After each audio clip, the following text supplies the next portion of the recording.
Hello आणि नमस्कार. Growing Maugham या माझ्या यूट्यूब चॅनलमध्ये मी पल्लवी तुम्हा सगळ्यांचं स्वागत करते.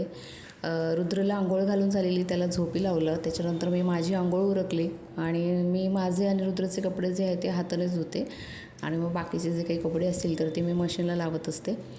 तर पहिल्यांदा कपडे वाळत घालते, मग इतर कामं करायची आहेत. अजून दिवसाची सुरुवात झाल्या रुद्र आणि मी पहिल्यांदा फ्रेश होऊन आम्ही फिरून येतो. पहिले रुद्र जेव्हा लहान होतं तेव्हा त्याला फक्त ऊन दाखवण्यासाठी घेऊन जायचे, तर नंतर त्याला इतकी सवय झाली आहे की तो खाली नेल्याशिवाय राहतच नाही. त्याला पहिल्यांदा उठलं तो मागे लागतो की त्याला फिरायला घेऊन जायला लागतं. आता ऊन खूप वाढलेलं आहे त्याच्यामुळं बाहेर लांब जास्त नेत नाही, तर बिल्डिंगच्या आवारामध्ये सावलीमध्ये त्याला फिरवते. तर बाकीचे जे कपडे आहेत तर ते मशीनमध्ये लावते. पाणी दिवसाआड येतं त्याच्यामुळं कपडेसुद्धा जे आहेत तर ते रेग्युलर लावणं होत नाहीत. तर त्याच्याबरोबरीनेच ते मशीनला कपडे लावले आणि त्याच्यानंतर जे आहे तर ते मी माझी जी रोजची दिनचर्या आहे त्याच्यामध्ये मी जे हनुमान चालीसा वाचत असते तर ती वाचून घेते. त्याच्यानंतर आणखी रुद्रचे आणि आमचे जे काही कपडे आहेत तर ते फोल्ड करून ठेवायचे, कालचे धुतलेले कपडे.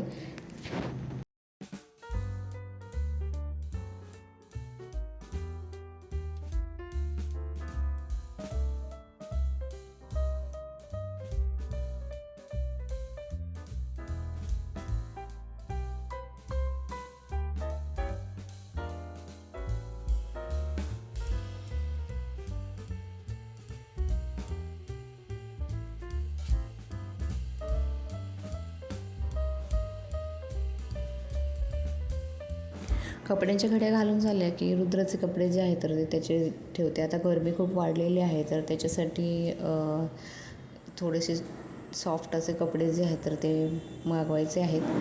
बघूया. तर सोफा जो आहे तर त्याचं जे कवर असतं ते सारखं पडत राहतं, जर कोणी बसलं तर ते पटकन झटकून घेते. त्याच्यानंतर आमचा जो काही नाश्ता झालेला होता तर मग म्हटलं की झाडू वगैरे पण मारायचं आहे बाकी अजून.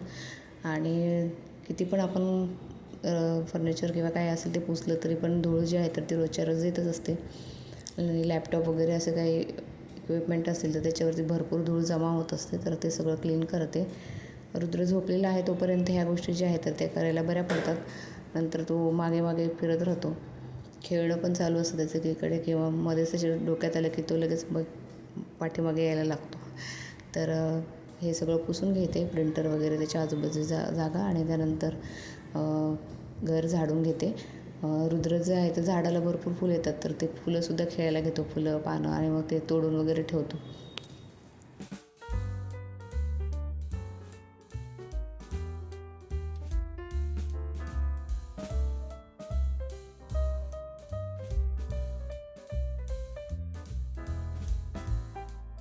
झाडू मारून घेतलं तर आज मला जे आहे तर ते बाजरीचं दळण करायचं आहे. तसं त्या बाजरीमध्ये काही खराब नाही आहे कचरा वगैरे जास्त, पण थोडंसं त्याला पाकडून घेतलं की बरं वाटतं. तर बघा आता गरमी किती वाढली की घामाघूम झाल्यासारखं झालेलं आहे. हे सगळं काम उरकल्यानंतर म्हणजे आता आंघोळ झाली तरीसुद्धा बघा किती घाम येतो. त्याच्यामुळं जे आहे तर हे काम झाल्यानंतर मी किचनमध्ये गेलं, पहिले फॅन लावणार आहे.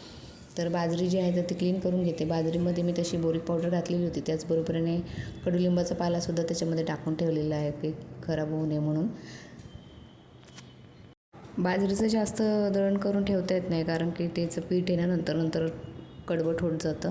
त्याच्यामुळे ते थोडीच दळून आणावी लागते. गव्हाचंसुद्धा जे आहे तर ते दळण करून आणावं लागणार आहे. तर पहिले आज एक करते, त्याच्यानंतर मग उद्या करता येईल गव्हाचं पण.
दळण करून झाल्यानंतर जे छोटे छोटे बाजरीचे जे काही दाणे आहेत किंवा एक्स्ट्राचे सांडलेलं तर ते झाडून भरून जे आहे तर पुढे पाखरांना टाकते. तर चिमणी, कबूतर बरेचसे जे पक्षी जे आहेत तर ते आमच्या इकडे आजूबाजूला येत राहतात. आमच्या सोसायटीच्या आवारामध्ये कबुतरं तर भरपूर आहेत. काही आपण खायला टाकलं ना तर ते कुंडीच्या आजूबाजूला म्हणजे ते झाडांची पण थोडीफार नासधूस करतात. त्याच्यामुळं त्यांना खायला टाकणंच बंद केले. त्यांना तुम्ही शिळ्या अन्नातलं काही जरी टाकलं ना तरी ते कबूतर फस्त करतात. पण मग बाकीचं पण जे काय त्यांची विष्ठा जी ती चांगली नसते ना त्याच्यामुळं मग त्यांना खायला घालणं बंद केले. पाणी आता उन्हाळा चालू झालं तर ते कुंडीच्या जवळपास पाणीसुद्धा ठेवायला लागणार आहे. तर इतकं गरम झालं होतं. किचनमध्ये पण बरीचशी कामं बाकी आहेत. भांडे वगैरे फायनली आमच्या कामाला मावश्या आलेल्या आहेत. तर भांडे वगैरे लावायचे आणि त्याच्यानंतर जे आहे तर ते स्वयंपाकाला घ्यायचे. तर सगळ्यात आधी किचन ओटा रिकामा करावं लागेल, कारण की भांडे घासून झालेले असले तरी किचन ओटा जो आहे तो लहान आहे तर ते सगळं जागा जी आहे तर ती त्या भांड्याच्या जाळीनेच घेतली जाते. म्हणजे बरीचशी जागा लागते.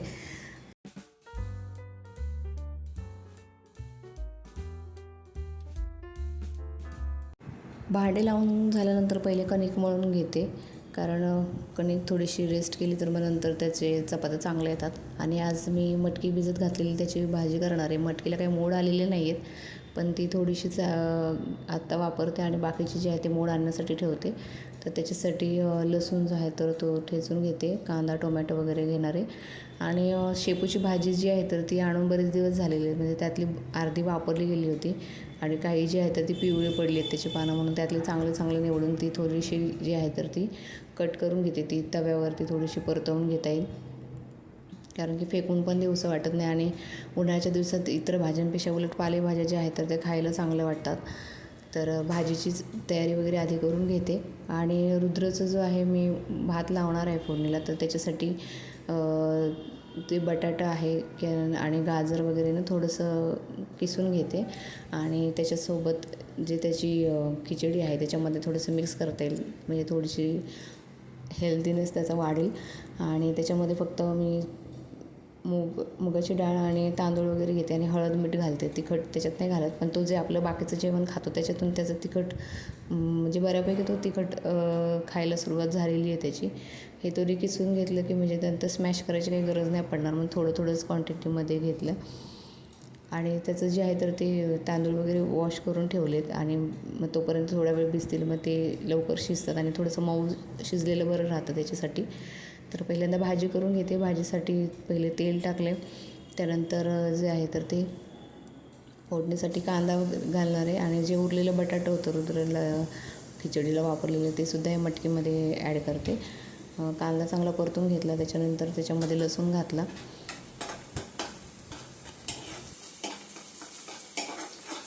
तर कांदा परतत असताना त्याच्यामध्ये मग जिरं मोहरी वगैरे टाकून घेतली. त्याच्यानंतर टोमॅटो घातलं त्याच्यामध्ये आणि लाल तिखट आणि जे काश्मीरी लाल आहे ते थोडंसं ॲड केलं, हळद वगैरे ॲड करून. नंतर थोडीशीच आमच्या दोघींपुरती भाजी करायची म्हणून मटकी थोडीशीच घेतली, बाकीची जी आहे तर ती ठेवणार आहे बाजूला मोड येण्यासाठी. आणि याच्यामध्ये बटाटा पण ॲड केलेलं, त्याच्यामुळे बऱ्यापैकी भाजी झाली. त्याच्यात थोडंसं पाणी ॲड केलं थोडंसं शिजण्यासाठी. त्यानंतर चपात्या करायला घेतल्या.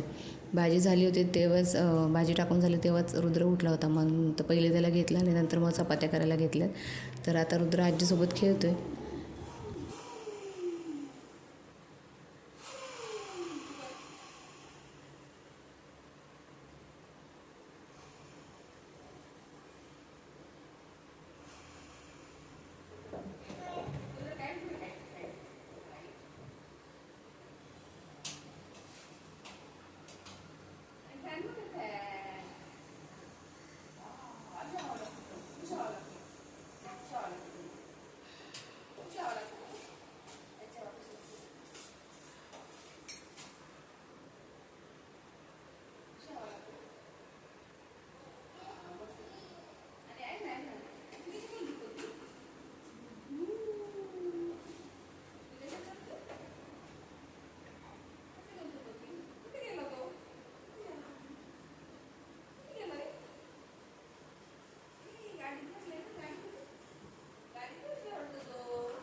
रुद्रासाठी जे आहे ते गरमी चालू झाली म्हणून छोटेसे बनियान मागवले. ते त्याच्यामध्ये एकदम क्यूट दिसतो तो.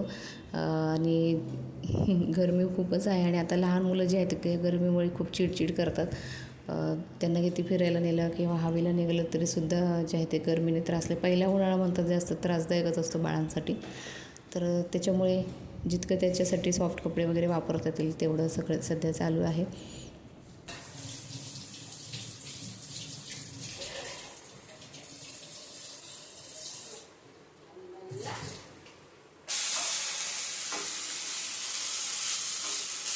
तर थोडीशी शेपूची भाजी त्यावर टाकत होते तेव्हाच रुद्र जो आहे तो पायापाशी घुटमळत होता. त्याला घेतलं आणि भाजी वगैरे ठेवली. त्याच्यानंतर भाजी परतून घेतल्यावर रुद्राचा भात जो आहे तो लावला. इथे मी रुद्राला कॅमेरामध्ये बघून बाय बाय करायला सांगते, पण त्याचं काही लक्ष जात नाही आहे. तर ह्या व्लॉगमध्ये इतकंच. भेटूया नवीन व्लॉगमध्ये. Bye bye.